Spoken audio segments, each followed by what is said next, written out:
पंगत करूया अंगत पंगत.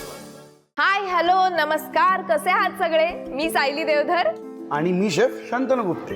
तुम्हा सगळ्यांचं स्वागत करतो तुमच्या लाडक्या कार्यक्रमात, अर्थातच अंगत पंगत. कसं आहे ना मंडळी, आपल्या घरी स्वयंपाक होताना कुठला सण आहे हे पाहून केला जातो. म्हणजे होळी असेल तर पुरणपोळी केली जाते, संक्रांत असेल तर गुळपोळी, आत्ताच गुढीपाडवा झाला तेव्हा तुम्ही श्रीखंड पुरी किंवा बासुंदी खाल्ली असेल, आणि उपवास असेल तेव्हा आपण उपवासाचे पदार्थ बनवतो. आता उपवासाचे पदार्थ म्हटल्यावर सगळ्यात आधी आपल्याला आठवतो तो साबुदाणा. तर मी काय म्हणते, आजचा आपला स्टार इन्ग्रेडियंट साबुदाणा ठेवून एखादा उपवासाचा पदार्थ शिकूया का? हा, सुरुवात करूया आपल्या आजच्या पहिल्या सेगमेंटला, ज्याचं नाव आहे वदनी कवळ.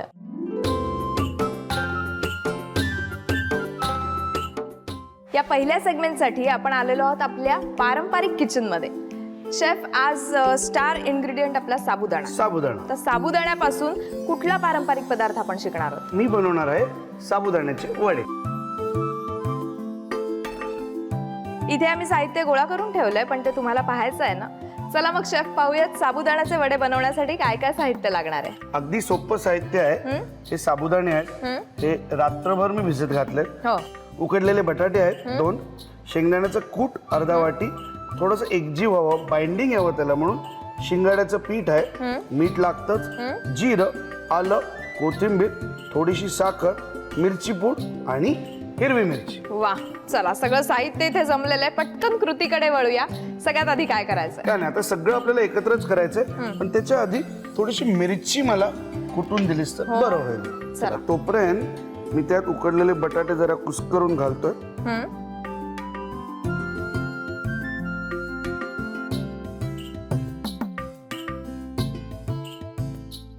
बरं, साधारणतः 1 चमचाच मी फक्त शिंगाड्याचं पीठ घेतलंय. ओके. थोडंसं त्याला बाइंडिंग द्यायला, थोडं मीठ. तर आतापर्यंत सायलीयात मी साबुदाणा होताच, कुस्करलेला बटाटा आहे, नंतर कुटलेला शेंगदाणा, थोडंसं मीठ आणि 1 चमचाभर शिंगाड्याचं पीठ आहे. ओके. त्याच्याच बरोबर जिरं, आलं, 1 छोटा चमचा आलंच घालतोय, फार जास्त आलं घालायचं नाहीये. कोथिंबीर, थोडंसं मिरची पूड ह्याच्यात. चला, आता ही मिरची झालेली आहे. मग ह्याच्यातच डायरेक्ट चला, थोडीशी साखर. सायली, थोडंसं तेल गरम करून घेऊया. हा, वडे तळायला आपल्याला ठेवायचं, त्यामुळे तळण्यासाठी तेल आधी गरम झालं पाहिजे. तर त्यासाठी आपण वापरतोय फॉर्च्यून सनफ्लॉवर ऑइल. येस, आणि फॉर्च्यून सनफ्लॉवर ऑइल मध्ये विटॅमिन A, D, E मुबलक प्रमाणात आहेत आणि पचायला अतिशय हलकं आहे हे तेल. चला, म्हणून डीप फ्राईंग साठी सुद्धा चांगलं. येस. आता वळूया. मी थोडंसं हे मिश्रण एकजीव करून घेतो. ह्याला आपल्याला फार मॅश नाही करायचंय, एकजीव करायचंय. आपण जसं चपातीचं कणिक टिंबतो तसं टिंबायचं नाहीये. हे जे साबुदाणे आहेत हे दिसले पाहिजे. बरोबर. वड्याचं मिश्रण तर तयार झालेलं आहे, आता आपण ह्याचे वडे करून घेऊया. आता वळून घेऊया वडे आपण. थोडंसं पाणी लागतं, कारण साबुदाणा जो असतो तो थोडा चिकट असतो, त्यामुळे वडे बनवताना पाणी लागतं. आणि वडे काढून ठेवायला 1 ताट घेऊया, त्यात सुद्धा थोडंसं तेल लावून घेऊया खाली, म्हणजे वडे चिकटणार नाही. बोटाने जरा तेलही गरम होते. चला, फटाफट वडे आपण आता वळून घेऊया. मी मदत करू? नक्कीच.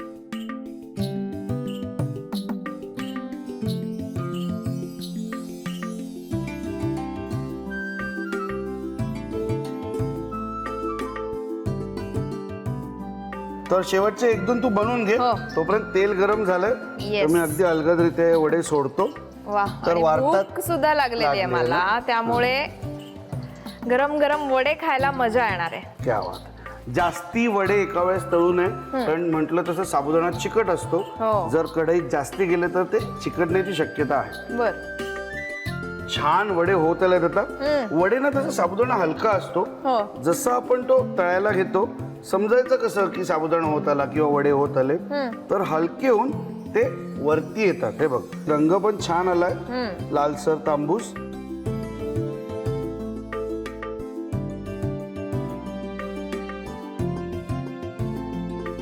आणि लगेच सर्व करूयात आणि लगेच मी खाऊन बघते. वा, ते मी बनवून ठेवलंय बघ तिकडे. ही म्हटलं नाही अगदी आईची रेसिपी आहे. तर काही नाही घालायचं त्यात, टाकू थोडस त्याच्यात? शेंगदाण्याचं कूट, मिरची पूड आणि मीठ, हलकीशी किंचितशी साखर, बस एवढंच. चला आई एवढं चांगलं झालंय की नाही माहित नाही, पण ते मला सायली सांगेल. लगेच टेस्ट करून बघते. गरम आहे हा. हो. आहाहा. वाफ निघते. वा. चला मी पण एक बघतो.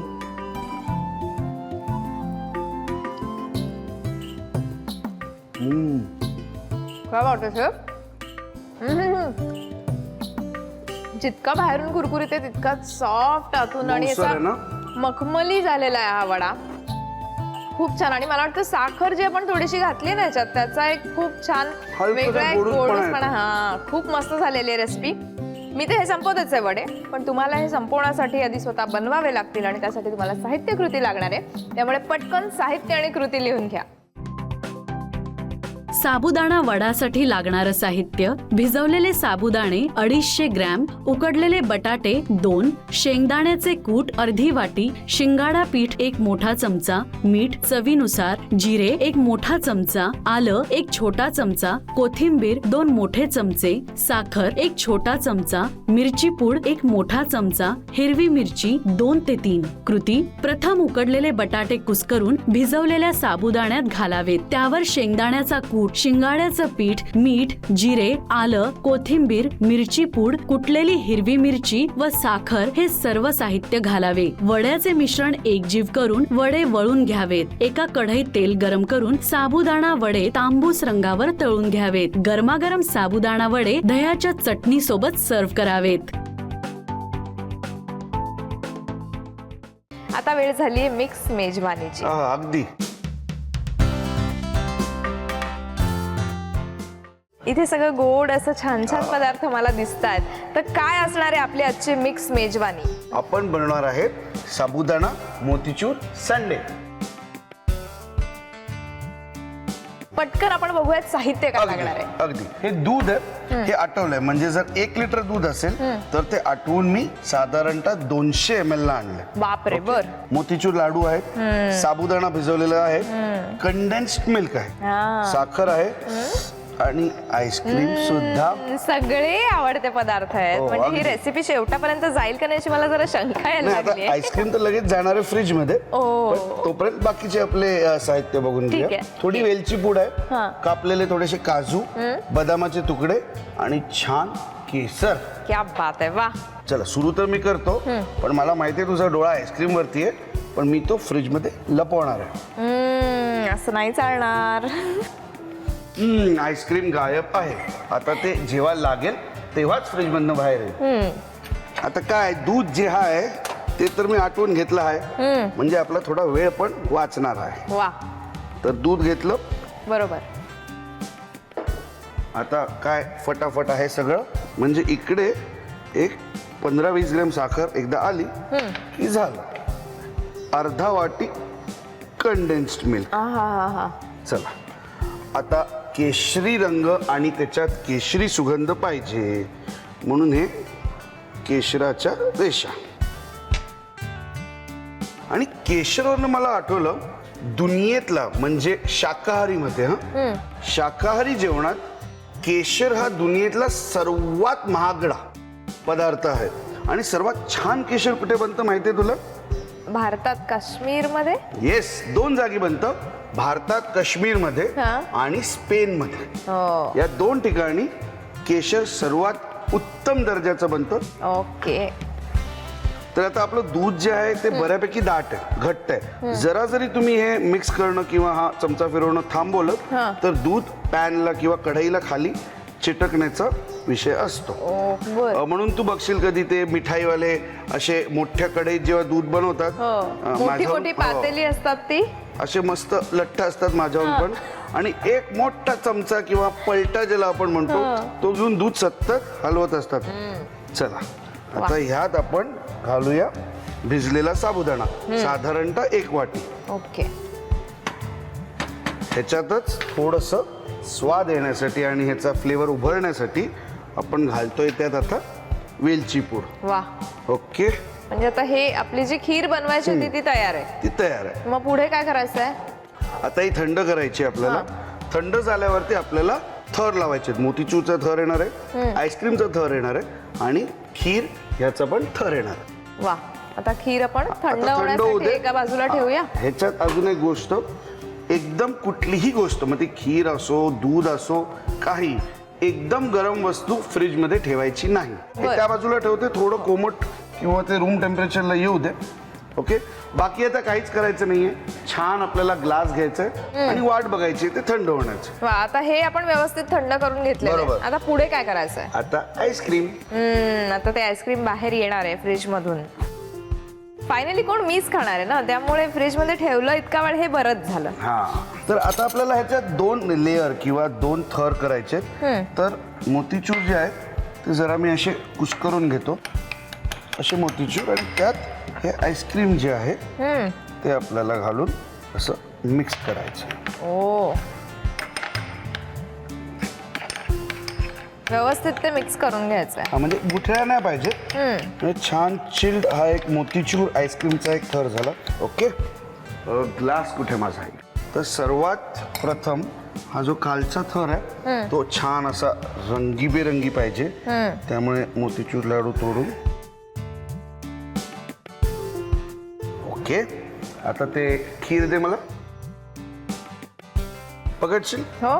त्याचा थर त्याच्या वरती. वा, ओके, परत एकदा ह्याच्यावर या मोतीचूर आईस्क्रीम जे आहे त्याचा थर, आणि अलगद सोडायचं. हा, छान थर 2 वेगळे दिसले पाहिजे. वा, तर हे झालं छान. क्या आता बात. ह्याच्यावरती परत एकदा हलकीशी खीर, हा, कारण मेन घटक जो आपला आहे तो आहे साबुदाणा. आहा. चारी बाजूनी आता हे छान असं हलगत, आणि आता काजू आणि बदाम. घालू मी? हो हो. तर असा हा साबुदाणा मोतीचूर संडे माझ्या समोर तयार आहे. येस. टेस्ट करण्यासाठी मी अजिबात थांबू शकत नाहीये, त्यामुळे मी टेस्ट करते.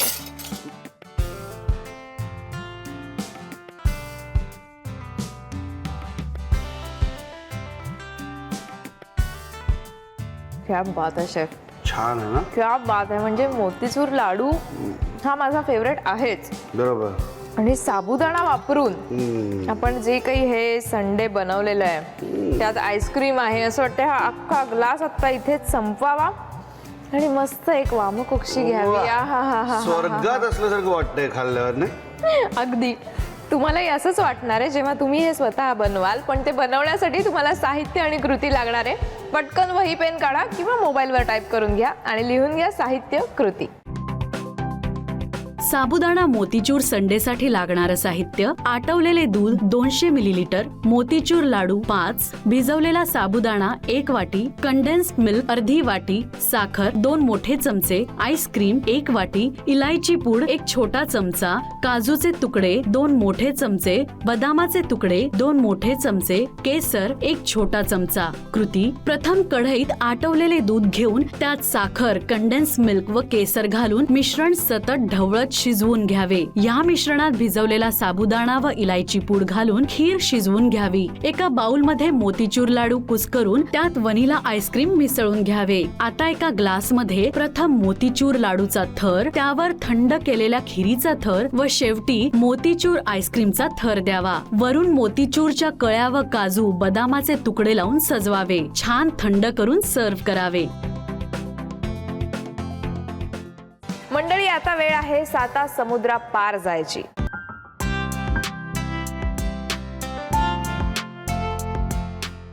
तर शेफ, 7 समुद्रा पार अशी आज कोणती रेसिपी तुम्ही आम्हाला शिकवणार आहात? रेसिपीचं नाव आहे बीटरूट अँड सागो, म्हणजेच बीट आणि साबुदाण्याचा रिसोटो. तर साबुदाणा आहे भिजवलेला, हे माझ्याकडे बीट आहे, आपण ह्याला बॉईल करून घेतले, म्हणजे उकळून घेतले. ज्या पाण्यात ते उकळलं ते पाणी आहे इंग्लिश कुकुंबर, म्हणजे जे हिरवं कुकुंबर जे असतं त्याला इंग्लिश कुकुंबर म्हणतात. बरोबर. माझ्याकडे शेपू आहे, प्रोसेस चीज आहे माझ्याकडे किसलेलं, थोडंसं माझ्याकडे इकडे मिक्स्ड हर्ब्स, चिली फ्लेक्स आणि मीठ. सगळं साहित्य बघितलंय, आता आपण कृतीला सुरुवात करूया. सगळ्यात आधी काय करणार आहोत? पहिले आपल्याला जे चॉपिंग किंवा जे कापून घ्यायचं ते कापून घेऊया. बर. तर ही जी रेसिपी आहे त्याच्यासाठी मला काकडी एकदम जेवढी जमेल तेवढी बारीक स्लाइस करून हवे. बर. ओके. तर ही बारीक काकडी आणि या काकडीमध्ये आपल्याला घालायचंय अगदीच किंचित ऑलिव्ह ऑइल, थोडंसं मीठ, थोडीशी काळी मिरी. येस. हा जो शेपू आहे परत एकदा जेवढा बारीक जमेल तेवढा चिरून. आता हे आपलं झालेलं आहे एक पार्ट. दुसरं आता डायरेक्ट आपण रिसोटो शिजवायला घ्यायचं. बर. तर परत एकदा ऑलिव्ह ऑइल, साधं तेल असेल तर साधं तेल ही चालेल. ओके. जर तूप असेल किंवा बटर असेल तर तेही चालेल. बर. आता हे जे बीट आहे ते सगळं नाही वापरत आहे मी. हा. हे अर्ध घेऊन, हे ऑलरेडी ते आपण शिजवून घेतलेलंच आहे, पण थोडंसं एक त्याला आणखीन स्वाद. मिक्स्ड हर्ब्स, थोडे चिली फ्लेक्स सुद्धा. आणि रिसोटो जेव्हा बनतो तेव्हा असा फार काही मसालेदार वगैरे तो बनत नाही. चला थोडं आता चारी बाजूने हे त्याला छान आपण शॅलो फ्राय केलंय. आता यात हे जे पाणी होतं बिटाचं हा. ते मी घालतोय. ओके. आणि ह्याच पाण्यात आता हे जे साबुदाणे आहेत वाह. ते आपण घालू. आहा. आगे आगे देखो इसका रंग क्या आता है. ओके. ओके. थोडंसं माझं हा इकडे काळी मिरी, चीज आपण यात घालतो हा. त्यामुळे फार मीठ वापरण्याची गरज नाही. बर. चीज मध्ये मीठ हे असतंच. ओके. ह्याच्यात परत एकदा बिटाबरोबर शेपू वापरला वापरला जातो. जातो. बर. हा जो साबुदाणा आपण भिजवला तो आपण नॉर्मली खिचडी बनवण्यासाठी तोच साबुदाणा म्हणजे बारीक भिजवतो. साबुदाणा नाहीये. हा. आणि तितकाच वेळ वेळ भिजवलाय. हो. आता मी काय टाकतोय? क्रीम. क्रीम. साय सुद्धा टाकू शकता तुम्ही. हा. चला शेवटचा घटक चीज. कुठलेही चीज वापरू शकता, पिझ्झा चीज वापरू शकता, तुम्हाला वाटल्यास पार्मेझन चीज ते वापरू शकता. असेल तर थोडं महाग असतं, आपलं साधं प्रोसेस चीज सुद्धाही आपण वापरू शकतो. ओके. येस. वा. आपलं काम बरंचसं झालेलं आहे. जाऊया थेट प्रेझेंटेशनकडे. तर ही प्लेट ही खास मी माझ्या रेस्टॉरंट मधनं आणली आहे. या प्लेटचं नावच रिसोटो प्लेट आहे. ही रिसोटो साठीच वापरतात. तर त्याचं साधारणतः रिंग जे आहे ना त्याचा आकार साधारणतः किती आहे बघून आपण एक रेषा अजून एक जाईल आणि मग नंतर टाकू. हा. तर ते समान आकार दिसतात. बघूया. हा. आता हेच इकडे आपल्याला ठेवायचं. मस्त वास पण सुगंध छान येतोय येतोय. ना? खूप छान. आणि काहीतरी वेगळाच पदार्थ आहे. म्हणजे हा. मला वाटत नाही साबुदाण्यापासून कोणी असं विचारही घरी- करू हा, शकतं. बरोबर. वा. हे झालेलं आहे. आता ते बिटाचे तुकडे तुम्ही चिमट्यानेही करू शकता. आणि शेवटचं म्हणजे थोडंसं क्रीम, अगदी थोडंसं. आणि हे जे बिटाचं लाल छान पाणी आहे ते किंचितसं. आणि परत एकदा थोडंसं मला हे जे शेपू आहे ते चॉप करशील. हो. थोडं बारीक नाही झालं तरी हरकत नाही. अरे वा. घालू सगळं. हो हो. आणि अजून एक चमचा. तर आता बघ परत ह्याचा एक छान वेगळा रंग आलाय. गुलाबी सारखा. सगळं झाल्यावरती शेवटी जेव्हा आमच्या रेस्टॉरंट मधनं प्लेट बाहेर जाते तेव्हा हे झाकण किंवा हे जे कटर आहे ते आम्ही उचलतो.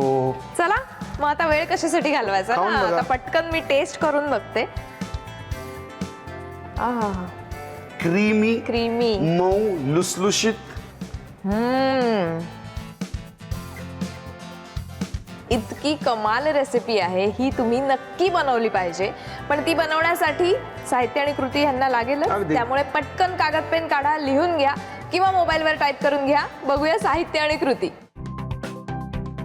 बीट व साबुदाणा रिसोतोसाठी लागणारं साहित्य: भिजवलेला साबुदाणा 1 वाटी, उकडलेले बीट 1 वाटी, बीट उकडलेले पाणी 1 वाटी, इंग्लिश काकडी 1, शेपू अर्धी वाटी, चीज अर्धी वाटी, क्रीम म्हणजेच मलाई अर्धी वाटी, मिक्स हर्ब्स 1 मोठा चमचा, चिली फ्लेक्स 1 मोठा चमचा, मिरपूड 2 छोटे चमचे, मीठ चवीनुसार, ऑलिव्ह ऑइल. कृती: सर्वप्रथम काकडीचे पातळ काप करून त्याला ऑलिव्ह ऑइल, मीठ व मिरपूड लावून घ्यावी. एका पॅन मध्ये तेल गरम करून त्यात उकडलेले बीट, मिक्स हर्ब्स व चिली फ्लेक्स घालून परतून घ्यावे. त्यामध्ये बीट शिजवलेले पाणी व भिजवलेला साबुदाणा, मीठ व मिरपूड घालून शिजवून घ्यावे. त्यावर चिरलेला शेपू व क्रीम घालून मिसळून घ्यावे. शेवटी किसलेले चीज घालावे. काकडीचे काप, बीटाचे तुकडे, क्रीम व चिरलेल्या शेपूने डिश सजवून गरमागरम सर्व्ह करावी.